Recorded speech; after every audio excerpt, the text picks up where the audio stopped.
If you've been playing Minecraft for a long time or just been on YouTube for a long time in general, you know who this is. They don't need an introduction. Herobrine is the entire reason my channel exists and is the only reason it has had any success. Let me explain. Back in 2012, a young impressionable me was doing nothing but watching YouTube videos and playing Minecraft. Then the Herobrine craze hit its absolute peak. I was petrified to play in my Minecraft worlds. I was utterly convinced this otherworldly entity was stalking me, and I was under the impression that it was not just dead brother possessing the game. I know we believe all sorts of crazy stories when we're kids, but to me, it was very real. It was so real, in fact, that I would often avoid playing Minecraft in single player purely because of the possible existence of Herobrine. Having a slower computer back then meant playing on short or tiny render distance was the best I could do without the device crashing the game.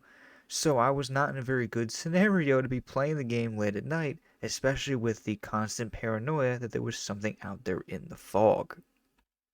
Other friends at school began talking about Herobrine as well. Everyone had different theories on how to tell if he was really in their world or not, and that dawned on me that there was no one categorizing ways to tell if he had been there.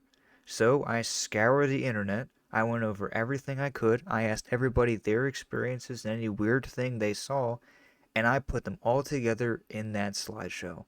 I did my very best to recreate the objects and structures folks decided to explain to me, and I decided to add a few little things here and there to make the video somewhat humorous, to hopefully poke at the fact that this was more satirical than it was a real proof of Herobrine, but nevertheless, that did not stop over 10,000 comments on the video debating of the existence. The video is now approaching 3 million views, and I have to say, to this day, I still cannot believe that at 11 years old, I made that kind of impact on YouTube. There are folks that I've met recently that I've asked about this video, and they've told me they saw it when they were a kid.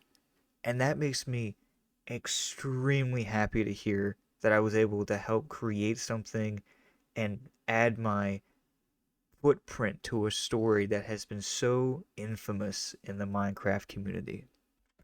This channel in its current form over the last 10 years would not exist if it wasn't for that video. If it wasn't for the Herobrine craze, if it wasn't for all the paranoia and the theories, it wasn't for all the late nights searching for Herobrine, my friends and I were so ingrained that we would all load single player worlds and put the seed as Herobrine and think that that was the world where we had to find him. We would all put it on tiny render distance.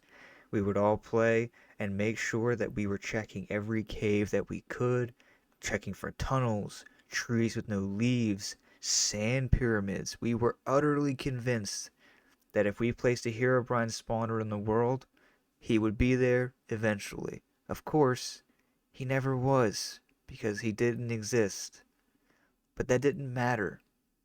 The zeitgeist, so to speak, was so powerful that it took over everything.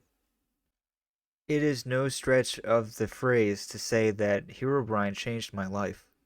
I would not have this channel. I would not have this many subscribers. I wouldn't have the drive to create content, and I wouldn't have something that I can show my kids. I wouldn't have a legacy behind this character that didn't exist but did exist to me. It's a funny thing what happens when you're a kid, what becomes important to you. And I hope it serves as a lesson for all of you to not take life as seriously. Take a risk, do something, make something. You never know what can happen. And I have this one little Minecraft creepypasta story to thank for that. I wouldn't have the confidence I do to make any content at all if it wasn't for that video exploding. It showed me that what I make can make a difference. It can make an impact. It was amazing for an 11-year-old to feel that, especially given the circumstances of my life at the time with divorce and other family issues and a lot of uncertainty. YouTube showed me that anyone can do it. So anyone watching this, you could be next. Make that first video. Even if it's just a slideshow with some random music you just pick out of nowhere. Born to be Wasted is a great song, but I really didn't know anything about music at 11 years old, let alone enough to know the lyrics. I just picked a song that sounded cool because it was all slow and edgy. But it could be you. You could be next. You never know. But thank you, Herobrine. Thank you for kickstarting something that I have enjoyed doing for a long time, and I hope to continue doing for many years to come. I appreciate you guys watching, and I hope you guys have a good one.